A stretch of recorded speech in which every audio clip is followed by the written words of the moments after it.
Hi guys, my name is Ghulam Rasool और आप देख रहे हैं नॉलेज बाय जीआरएस। तो गाइस, आज हम लोग बात करने वाले हैं कि चंद्रगुप्त द्वितीय के जीवन एवं उपलब्धियों का वर्णन करें। गाइस, ये क्वेश्चन हिस्ट्री मेजर 3 यानी कि सेमेस्टर 1, 2, 3, 4, 5 वालों के लिए है।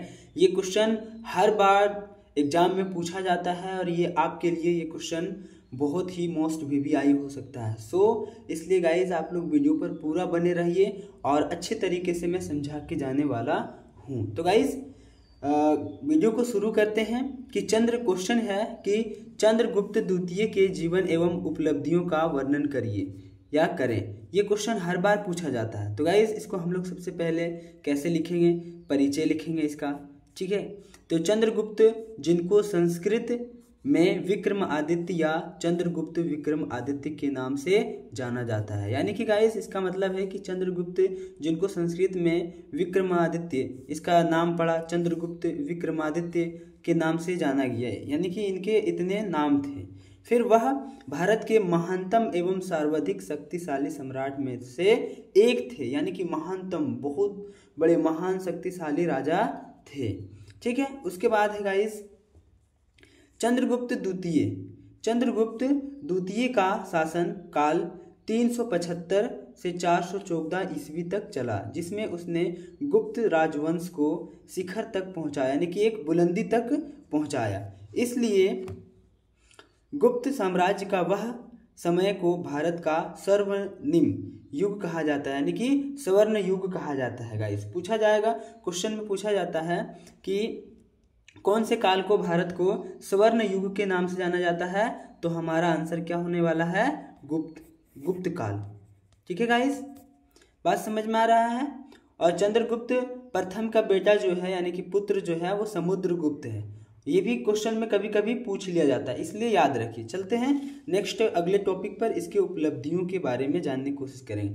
तो चंद्रगुप्त द्वितीय की उपलब्धियां कौन कौन से हैं ये हम लोग जानेंगे। ये तो गाइज हम लोग अभी जो जाने, ये परिचय था इसका, ठीक है। आप इसका स्क्रीनशॉट भी ले सकते हैं या वीडियो को रोक करके आप नोट्स बना सकते हैं गाइज, ठीक है। ये आपके पेपर के लिए बहुत ही मोस्ट वीवीआई क्वेश्चन हो सकता है और बिल्कुल है, हर बार पूछा जाता है। तो गाइस देखिए, चंद्रगुप्त द्वितीय समुद्रगुप्त का पुत्र था। अभी हमने पहले बता दिया था गाइस कि चंद्रगुप्त द्वितीय जो है वो समुद्रगुप्त का पुत्र था। सांची लेख में उसके प्रिय नाम देवराज बताया गया। शिलालेख होता है, उसमें रखा जाता है राजाओं का, महाराजाओं का सब कुछ लिख करके रखा जाता है। तो सांची लेख में उसके प्रिय नाम देवराज बताया गया है, ठीक है। ये भी आपके एमसीक्यूज क्वेश्चन में पूछा जा सकता है, यानी कि ऑब्जेक्टिव क्वेश्चन में पूछ लिया जाता है। साथ ही अभिलेखों और मुद्राओं। गाइज अभिलेखों का मतलब अभी समझ जाओ कि जो लिखा रहता है पहले से, वो अभिलेख है, जिसमें लिख करके इतिहास को अभिलेख में लिख करके रखे जाते हैं। मुद्राओं में, मुद्रा मीन्स होता है पैसा गाइज, आप लोग को पता होगा। तो से ज्ञात होता है कि उसने कई उपलब्धियां धारण प्राप्त की थी, जैसे विक्रमांक का, परम भगवत का, विक्रमादित्य का, आदि का, ये सब का ये उपलब्धि प्राप्त किए थे। फिर चंद्रगुप्त द्वितीय गुप्त वंश का सबसे प्रतापी सम्राट था, जिसके उपलब्धियों का मूल्यांकन निम्नलिखित पहलुओं के आधार पर किया जा सकता है, ठीक है गाइस। चलते हैं पहले उपलब्धि पर। तो दक्षिण पर विजय, यानी कि दक्षिण भारत पर विजय पहला उपलब्धि होगा। चंद्रगुप्त द्वितीय ने वैवाहिक संबंधों द्वारा दक्षिण के सम्राटों के साथ दोस्ती का संबंध बनाया और अपनी स्थिति को सुदृढ़ या बनाया बढ़िया, ठीक है, ये होता है। तो गाइस इसने सबसे पहले क्या किया, दक्षिण पर विजय, ये वैवाहिक रिश्ते जोड़ने लगे, अपना भी शादी किए और अपना पुत्री का भी शादी करवाए, ठीक है। तो इससे इसका जो शासन व्यवस्था जो था वो मजबूत रहा, क्योंकि शत्रुओं से और मतलब दूसरे राजा आक्रमण ना कर दे, इसलिए दक्षिण भारत से दोस्ती बनाए, ठीक है गाइस। बहुत ही मजबूत और महानतम शासक थे। फिर देखिए गाइस, यहाँ पे चंद्रगुप्त द्वितीय ने नागवंश की कुबेर, नागा तथा कदम वंश की राजकुमारी से विवाह करी। ये पूछा जा सकता है कि चंद्रगुप्त प्रथम ने किस वंश के राजकुमारी से शादी करी या विवाह करी। तो नाग वंश, कुबेर नागा तथा कदम वंश की राजकुमारी से शादी किया था, ठीक है, यानी कि विवाह किया। तथा वाकाटव, ये भी इतिहास में पूछा जाता है, इसके भी बारे में, ये जो राजा था इसके बारे में भी पूछा जाता है। वाकाट नरेश रुद्रसेन द्वितीय से अपनी पुत्री प्रभावती की विवाह की, ठीक है, यानी कि चंद्रगुप्त प्रथम ने अपने पुत्री की विवाह किससे कराई? वाकाटव के राजा यानी कि नरेश मीन्स राजा रुद्रसेन द्वितीय से कराई, ठीक है, ताकि इनसे उसे प्रभावशाली शासकों की मित्रता एवं संरक्षण प्राप्त हो सके, यानी कि बचाव प्राप्त हो सके दूसरे किसी मतलब सम्राटों से, ठीक है। फिर देखिए इसने क्या किया, दूसरा उपलब्धि, साम्राज्य पर विजय प्राप्त किया, मतलब साम्राज्य विस्तार किया, साम्राज्य का विस्तार किया, यानी कि साम्राज्य को अपने बहुत आगे तक लेके गया। तो निम्न इसमें हम लोग जानेंगे कि अपने विजयों के परिणाम स्वरूप चंद्रगुप्त द्वितीय ने एक विशाल गुप्त साम्राज्य की स्थापना की, बहुत बड़े गुप्त साम्राज्य की स्थापना करी, ठीक है। उसका राज्य पश्चिम में गुजरात से, पश्चिम में गाइस, इधर पश्चिम में जैसे हमारा दिशाएं चार होते हैं, उत्तर भारत का बात मैं कर रहा हूँ, ये होता है दक्षिण गाइस, आप लोग मैप तो पता होगा, ये हो गया पूर्व और ये हो गया हमारा पश्चिम। तो पश्चिम में सबसे लास्ट में इधर कच्छ पड़ता है जो गुजरात है यहाँ पर, ठीक है। तो गुजरात से लेकर के इधर बंगाल तक फैला था इसका, ठीक है। तथा उत्तर में हिमालय के तलहटी क्षेत्रों से लेकर के नर्मदा नदी, दक्षिण में नर्मदा नदी के यानी कि इधर, ये नर्मदा नदी इधर से आता है और अरब सागर में गिर जाता है, ये गाइस, ये नर्मदा नदी इधर है और अरब सागर में गिरता है, ठीक है। तो बहुत ही बड़ा इसका विस्तार था राज्य का, ठीक है। पश्चिम में इधर गुजरात, पूर्व में बंगाल तक, उत्तर से हिमालय की तलहटी से दक्षिण में लेकर के इधर नर्मदा तक ले विस्तृत था, ठीक है गाइस, नहीं भूलोगे, मुझे उम्मीद है आप नहीं भूलिएगा, ठीक है गाइस। अगर आप लोगों को वीडियो अच्छा लग रहा है तो प्लीज़ लाइक करें और चैनल पर नए हो तो प्लीज़ सब्सक्राइब कर लें, ताकि इसी तरह के वीडियो हम आप लोगों के बीच समक्ष लाते रहेंगे, ओके गाइस। चलिए, तो उसके बाद है उसके साम्राज्य में संपूर्ण बंगाल, बिहार, उत्तर प्रदेश, पंजाब, मध्य प्रदेश के कुछ भाग, मध्य भारत, गुजरात और काठियावाड़ शामिल था, ठीक है गाइस। उसके बाद देखिए इसका तीसरा उपलब्धि क्या है, शकों पर विजय।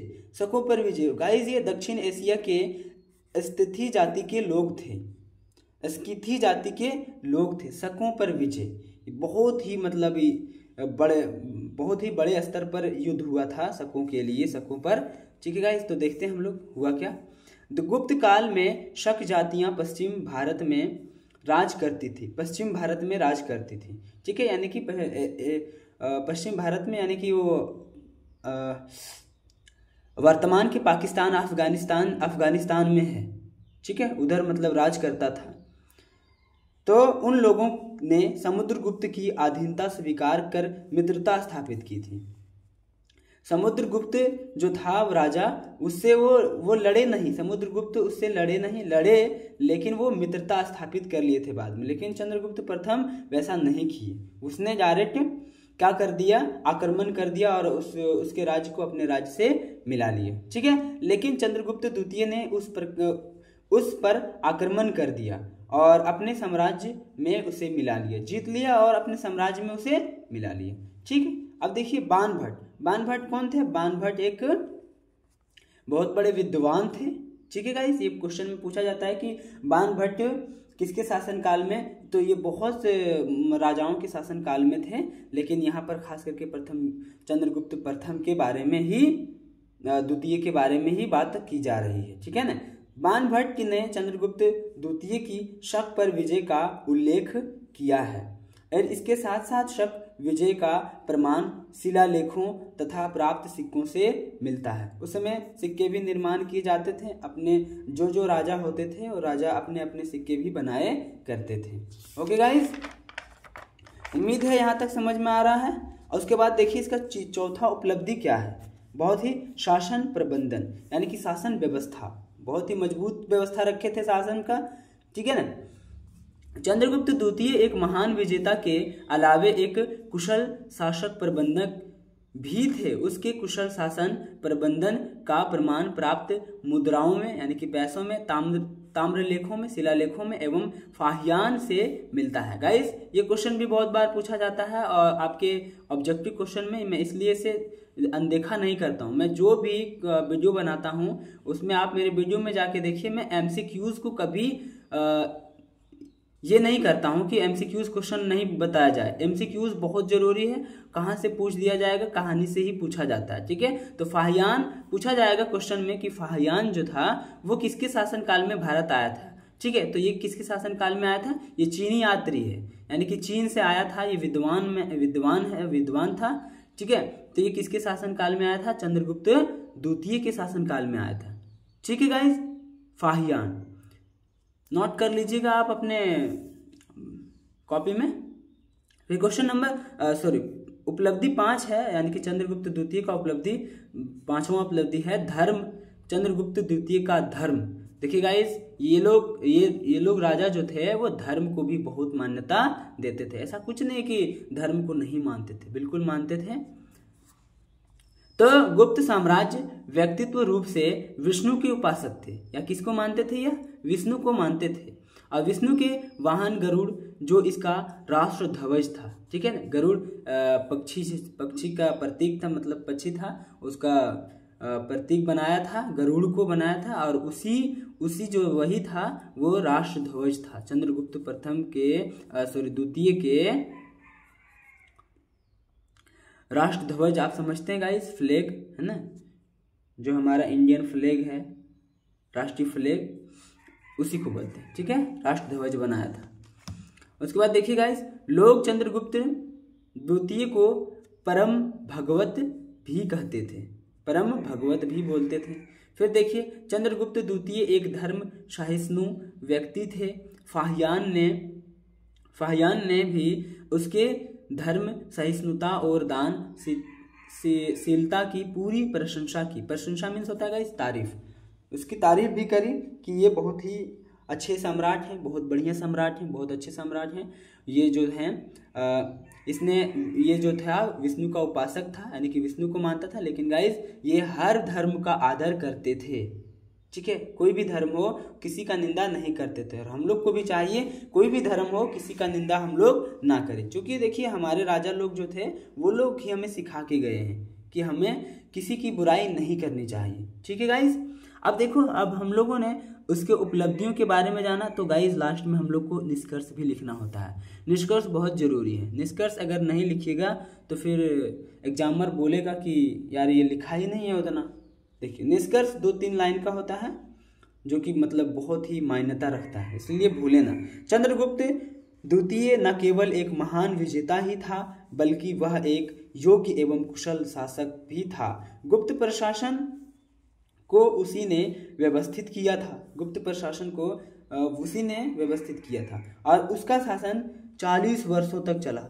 40 वर्षों का विशाल दीर्घकालीन शासन शांति, सुव्यवस्था एवं समृद्धि का काल रहा, खुशहाली का काल रहा, शांति का काल रहा, सुव्यवस्था, कोई दिक्कत नहीं था कोई शत्रु से, बहुत अच्छे तरीके से अपने साम्राज्य को रखे थे। फिर उसके शासनकाल में अनेक योग्य तथा अनुभवी मंत्रियों के साथ साथ निपुण प्रशासनिक अधिकारी एवं कर्मचारी और विद्वान भी थे। तो गाइस मुझे उम्मीद है कि आप लोगों को ये वीडियो अच्छा लगा होगा। अगर अच्छा लगा होगा गाइस तो प्लीज़ मेरे चैनल को सब्सक्राइब करें, वीडियो को लाइक करिए और अपने दोस्तों के साथ इस वीडियो को शेयर करिए। फिर मिलेंगे हम लोग नेक्स्ट वीडियो में, तब तक के लिए बाय बाय, टेक केयर, जय हिंद।